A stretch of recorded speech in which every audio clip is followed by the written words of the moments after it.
Hi, this is the third of 5 videos covering the resident engineer's role with respect to reviewing and administering the contracts that have the pavement incentive and disincentive specifications.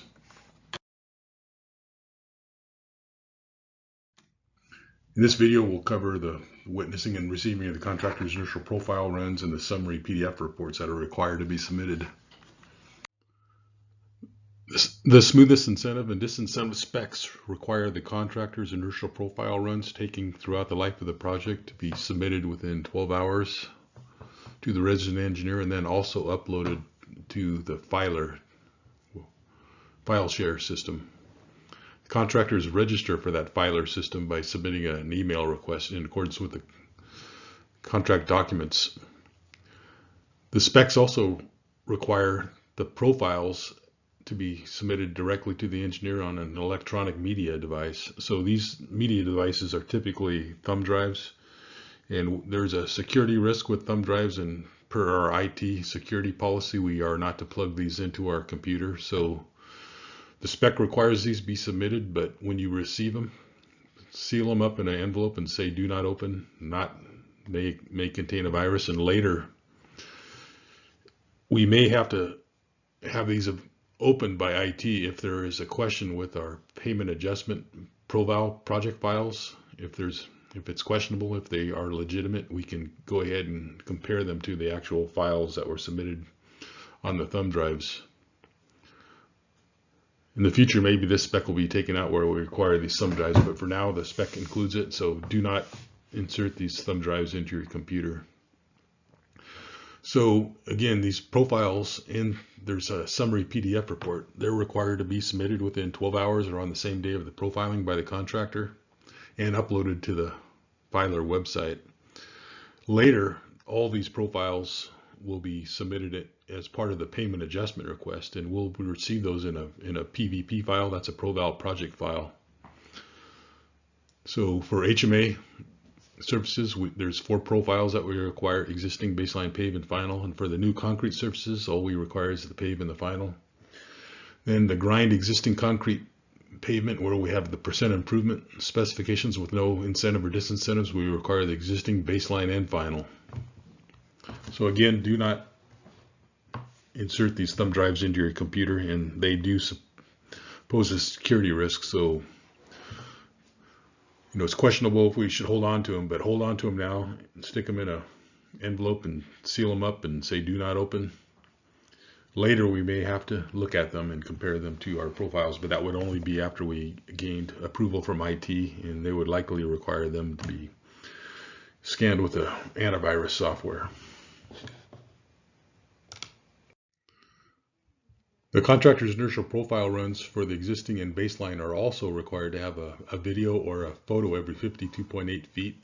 The video files can get rather large, so we allowed a photo to be taken every 52.8 feet, and that's to provide proof of where those profiles were run, that they were down the center of the lane later.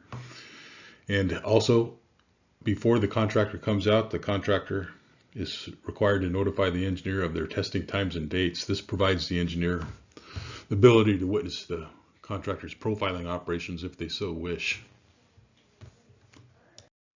Okay, the contractor is also required to submit a summary PDF report with each profile, and this is an example from an Ames profiler. It's required to be submitted within 12 hours of the profile run, and it's required per section 36-302C2. So the items shown on the left of this indicate what's required by the summary report. It's supposed to have the data collection software version used, the profiler number. It's supposed to indicate that both the high and low path filter settings were set to 0, and also include the 10th mile MRI values and the collection time and date. There was a note on here that stated SSI was going to update their software with a PDF report, and they did, so we'll see that on the next slide. So this is an example of the SSI summary PDF report. So it's got the data collection software version used. I don't see a place where it has a profiler serial number. They'll need to update this profile or this summary report to indicate that. Both the high and the low pass filter settings are set to none on here, so that implies that they were set to 0. The collection time and date is shown in the 10th mile segment. MRI values are also shown. So this is an example of the SSI summary report that you should be receiving. Most of the profilers are SSI, so you'll see a report similar to this. So this is the checklist that was displayed earlier in this presentation. So you will only need to use one of these columns when you're reviewing a lane, except for where you have new HMA and also open graded friction course, and you'll have to be using 2 of these columns. So on the left side, we can see the various different submittals. We have pavement profiles, PPFs, we have videos and photos, and summary reports. So the PPF files are required for all 4 profiles, existing, baseline, pave, and final when we have type A or open graded friction course.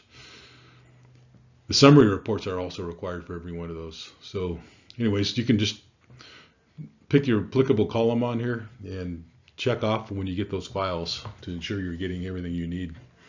For new concrete pavement, the second from the rightmost column, all we need is the pavement profile, the pavement profile, and the pave summary report, and the final pavement profile and the final summary report.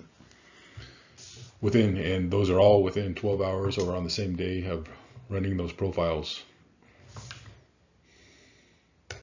So that's the end of this video, and we'll move on to the next.